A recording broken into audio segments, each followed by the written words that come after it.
दोस्तों, फिलहाल हम लोग हमारे जो स्वतंत्रता आंदोलन का चरित्र रहा है, उसकी जो नींव रही है, इसे जानने और समझने की कोशिश कर रहे हैं।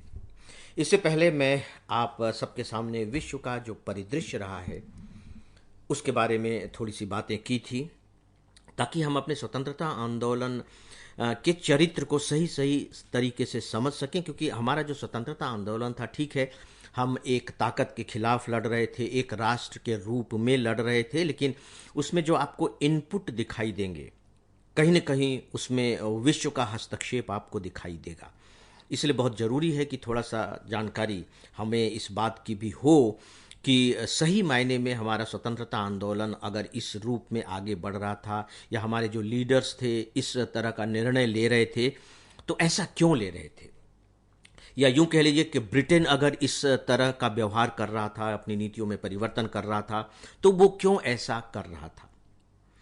तो इन बातों की समझ हमारे अंदर तभी आ सकती है जब हम थोड़े से वैश्विक परिदृश्य से परिचित हों। वो परिचय मैं आपको दे चुका हूं।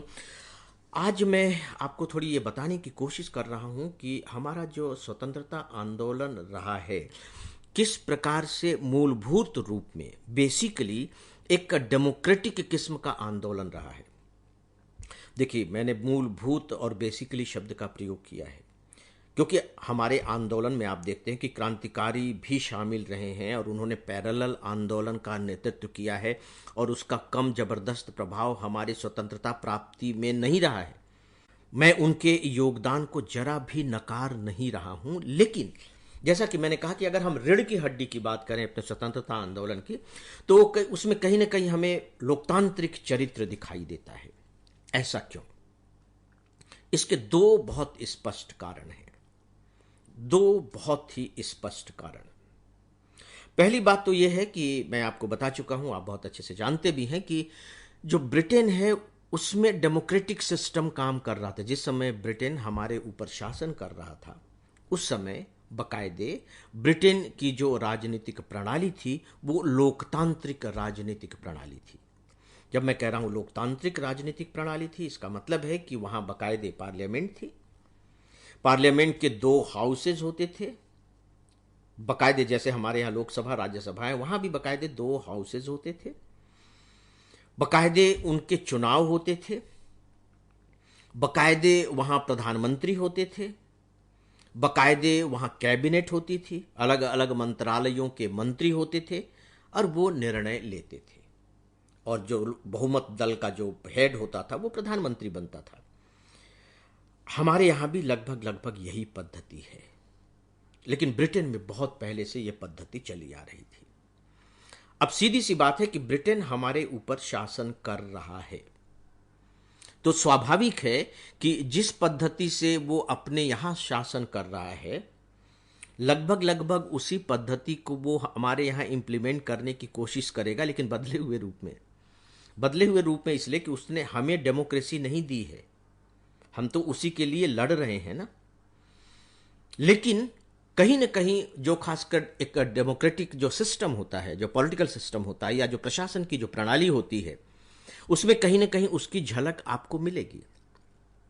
वो कोई एक्ट बनाएगा तब आपको उसमें डेमोक्रेसी की झलक मिलेगी।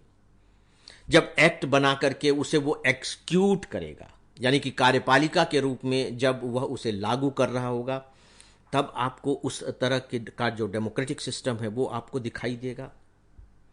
और चूंकि हमारे यहां भी ब्रिटेन एक डेमोक्रेटिक सिस्टम से काम कर रहा है, इसलिए अब हमारे यहां जो स्वतंत्रता संग्राम सेनानी है, जो हमारे लीडर हैं, वो किस फ्रेम के तहत डिमांड करेंगे। उनकी भी जो डिमांड होगी, उनकी जो मांगे होंगी, वो एक डेमोक्रेटिक फ्रेम के तहत होंगी। क्योंकि इतनी व्यावहारिक समझ तो उनमें है ना कि अगर हम डेमोक्रेटिक फ्रेम के बाहर जाकर के कुछ मांग करेंगे तो शायद वे बातें मानी नहीं जाएंगी। और ऐसा ही उन्होंने किया। आप शुरू से लेकर के 1885 से भारतीय राष्ट्रीय कांग्रेस की स्थापना हुई, आप जानते हैं, वहां से लेकर के और आप आखिरी तक चले जाइए, बाकायदे कैबिनेट मिशन तक चले जाइए, आजादी मिलने तक चले जाइए। हमारे जो लीडर्स हैं, चाहे वो कितने भी एग्रेसिव हो जाएं, भारत छोड़ो आंदोलन जैसा आंदोलन छेड़ दें, जो भी करें, सविनय अवज्ञा आंदोलन हो रहा है, स्वदेशी आंदोलन हो रहा है, ये सारी चीज़ें हो रही हैं। हम अपना कॉन्स्टिट्यूशन बना रहे हैं, अंग्रेज़ों के खिलाफ हम आंदोलन कर रहे हैं, प्रदर्शन कर रहे हैं, हड़तालें कर रहे हैं, बंद कर रहे हैं। हमारे जो क्रांतिकारी जो लीडर्स हैं वो बाकायदे पटरियाँ उखाड़ रहे हैं, आगजनी कर रहे हैं, हिंसा का भी सहारा ले रहे हैं। ये सारी चीज़ें हो रही हैं। लेकिन जब आप डायरेक्शन देखेंगे तो वह आपको एक डेमोक्रेटिक दिशा में ही जाता हुआ मिलेगा। इसका मतलब यह हुआ कि हमने जो आंदोलन किए हैं, अलग अलग समय पर अलग अलग स्वरूप के जो आंदोलन किए हैं, वे तो अलग अलग हो सकते हैं। जैसे कि जब आप बाकायदे बंगाल का विभाजन कर देते हैं तो हमारे आंदोलन का स्वरूप कुछ दूसरा हो जाता है। फिर हम स्वदेशी आंदोलन छेड़ते हैं, फिर हम सविनय अवज्ञा आंदोलन छेड़ते हैं, फिर नमक तोड़ो कानून हम छेड़ते हैं। तो इस तरह से उसके रूप अलग अलग हैं, लेकिन उसमें जो आपको बीज तत्व मिलेगा वो डेमोक्रेसी का मिलेगा, लोकतंत्र का मिलेगा। क्योंकि हमारे ऊपर जो शासन कर रहे थे वो एक डेमोक्रेटिक सिस्टम वाले लोग थे। पहली बात। अब मैं दूसरी बात पर आता हूं। दूसरी बात यह है कि आप देखिए कि स्वतंत्रता आंदोलन के दौरान हमारे जो बहुत ही प्रोमिनेंट लीडर रहे हैं वो कौन है, उनका दिमाग किस तरह का है, उनकी चेतना किस तरीके की है। क्योंकि देखिए, जब लीडर लीड करता है अपनी कंट्री को तो डेफिनेटली वो अपनी चेतना के हिसाब से लीड करता है, क्योंकि उसके दिमाग में जो आजाद हिंदुस्तान का जो स्वरूप हुआ और साथ ही उस आजादी को हासिल कैसे पाया जाए इसके जो उपाय होंगे, उसी के आधार पर वो देश को लीड करेगा। आधार तो वही होगा। जनता से, अपने लोगों से वो उसी तरह के वायदे करेगा। तो सवाल यह है कि जो हमारे लीडर्स रहे, जो बहुत ही प्रोमिनेंट लीडर्स रहे हैं, और जब मैं प्रोमिनेंट लीडर की बात कर रहा हूं तो देखिए आपको अपना ध्यान उन लीडर्स की तरफ ले जाना पड़ेगा जो वास्तव में लोगों के नेता रहे, यानी कि लोगों के बीच जाके काम कर रहे थे, लोगों को संगठित कर रहे थे। बड़ी बड़ी उनकी सभाएं होती थी, उनके नाम से लोग जुट जाते थे, लोग उनको फॉलो करते थे, उनकी बातें मानते थे, उनकी एक आवाज पर वो कुछ भी करने के लिए खड़े हो जाते थे। उन्हें हम वास्तविक लीडर कहते हैं। मैं बौद्धिक लीडर की बात नहीं कर रहा हूं, मैं वास्तविक लीडर की बात कर रहा हूं, जिन्हें हम आज की भाषा में जन नेता कह सकते हैं। गांधी जी ऐसे लीडर थे, लोकमान्य तिलक ऐसे लीडर थे। बहुत से आपको नाम मिलेंगे, एक दो नाम नहीं। जवाहरलाल नेहरू का आप नाम ले लीजिए, सुभाष चंद्र बोस का आप नाम ले लीजिए, सरदार वल्लभ भाई पटेल का आप नाम ले लीजिए, और भी बहुत से लीडर हैं। एक दो नहीं, अनेकों लीडर हैं जिनके पीछे लोग खड़े थे, जिनकी लोग आवाज सुनते थे और वो जो आवाज देते थे उस पर वो चल पड़ते थे। जब आप इन लीडर्स के बैकग्राउंड को देखेंगे तो ज्यादातर जो लीडर्स आपको मिलेंगे, चाहे देखिए वो जिन्ना ही क्यों ना हो, क्योंकि मुस्लिम के लीडर वो थे। और जब आंदोलन हमारे देश में जब छिड़ा हुआ था तो शुरू में तो हिंदू और मुसलमान जैसी कोई बात थी नहीं, वो तो बाद में मामला जो गड़बड़ हुआ तो वो भी एक लीडर थे, और भी दूसरे बहुत से मुस्लिम लीडर रहे हैं। तो आप एक बात पाएंगे, जब आप इनकी पृष्ठभूमि को जानने की कोशिश करेंगे तो ज्यादातर हमारे जो लीडर थे, दो चीजें उनमें आपको मिलेंगी कि एक तो वो एडवोकेट थे, वकील थे। उस समय की भाषा में उन्हें कहा जाता है बैरिस्टर थे। तो सवाल ये उठता है कि इन्होंने बैरिस्ट्री की कहां से थी, वकालत की जो ये डिग्री ली थी, ये डिग्री लेकर के कहां से आए थे। तो आपको उत्तर मिलेगा कि ये सब इंग्लैंड में गए थे और वहां से पढ़ करके और डिग्री लेकर के आए थे और यहां बैरिस्ट्री कर रहे थे, यानी कि वकालत कर रहे थे। इसका मतलब यह हुआ बहुत सीधा सा कि ये ब्रिटेन गए थे, वहां कुछ साल ब्रिटेन में रहे, इन्होंने ब्रिटेन को देखा, समझा, वहां के लोगों से इंटरेक्ट किया, और कहीं ना कहीं ब्रिटेन की जो वहां की राजनीतिक प्रणाली थी उससे वे प्रभावित भी हुए।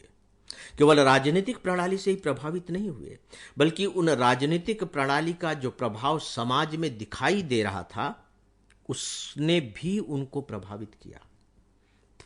वहां जाने के बाद उन्होंने देखा कि लोगों को सच में कितने मौलिक अधिकार हैं, लोगों को समानता की दृष्टि से देखा जाता है, सरकार की लोग आलोचना कर सकते हैं, लोगों को यह अधिकार है कि वो मतदान के द्वारा सरकार को बदल सकते हैं, और बल्कि वो बदलाव दिखाई दे रहा था उनको।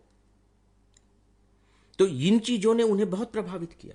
यानी कि यूं कह लीजिए कि शुरू जाने से पहले हमारे ये लीडर्स चाहे जिस तरह के भी विचारधारा के हों, लेकिन वहां कुछ साल रहने के बाद जब वे लौटते हैं तो उनकी जो मूल विचारधारा है वो डेमोक्रेटिक हो चुकी होती है। और देखिए, जब ये वहां जा रहे होते हैं तब वो एक फ्यूडल सोसाइटी से वो गए हैं, एक सामंतवादी समाज से वो गए हैं।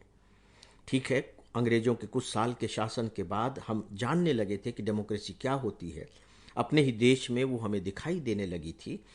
लेकिन जो हमारा समाज था वो तो बिल्कुल फ्यूडल था। आज जैसा डेमोक्रेसी सिस्टम उस समय तो था नहीं। कुछ हिस्सों में उस तरह की डेमोक्रेसी काम कर रही थी, बहुत सारी तो रियासतें ही थी, वहां तो इस तरह का डेमोक्रेटिक सिस्टम देखने को नहीं मिलता था। रियासतों में राजा थे और वो अपने ढंग से शासन चलाते थे। तो इनकी जो चेतना थी वो बहुत ज़्यादा लोकतांत्रिक नहीं थी। लेकिन जब उन्होंने वहाँ जाकर देखा तो जिस पॉलिटिकल सिस्टम ने इन्हें सबसे ज़्यादा प्रभावित किया वह पॉलिटिकल सिस्टम था डेमोक्रेसी का। और जब ये लौट करके आते हैं तो इन्हें लगता है कि नहीं, हमारे यहाँ भी यही इसी तरह की डेमोक्रेसी होनी चाहिए। ये वर्तमान समय की सर्वोत्तम राजनीतिक प्रणाली है। तो दो चीजें हो गई, ब्रिटेन खुद में लोकतांत्रिक देश है और दूसरा यह है कि उसके खिलाफ, यानी कि ब्रिटेन के खिलाफ जो आंदोलन करने वाले हमारे लीडर हैं वे उसी लोकतांत्रिक प्रणाली के समर्थक हैं, या यूं कह लीजिए कि अपने यहां उसी लोकतांत्रिक प्रणाली को लागू करने के लिए संघर्ष कर रहे हैं। तो सीधी सी बात है कि हमारे जो आंदोलन का जो मूलभूत चरित्र होगा वो क्या होगा? क्या आपको नहीं लगता कि मूलभूत चरित्र की मैं बात कर रहा हूं वह लोकतांत्रिक ही होगा? तो दोस्तों, इस पर भी आप विचार करें, आपको मजा आएगा। और फिर जब आप पूरा का पूरा फ्रीडम मूवमेंट पढ़ने लगेंगे ना तो आप देखेंगे कि किस तरह से परत पर परत खुलती चली जा रही है और आपको आनंद आ रहा है पढ़ने में। शायद पढ़ने में आनंद का आप पहली बार इस तरह से अनुभव कर सके। तो दोस्तों, आज के मुख्य विषय के बारे में बस इतना ही। न्यूज़पेपर्स की क्लिपिंग्स आप सबको प्रोवाइड कर रहा हूँ। ईमेल लिखने वाले मित्रों को बहुत बहुत धन्यवाद देता हूँ और इसी के साथ ही आज के इस डेली ऑडियो लेक्चर को अब यहीं समाप्त करने की इजाज़त चाहता हूँ। नमस्कार।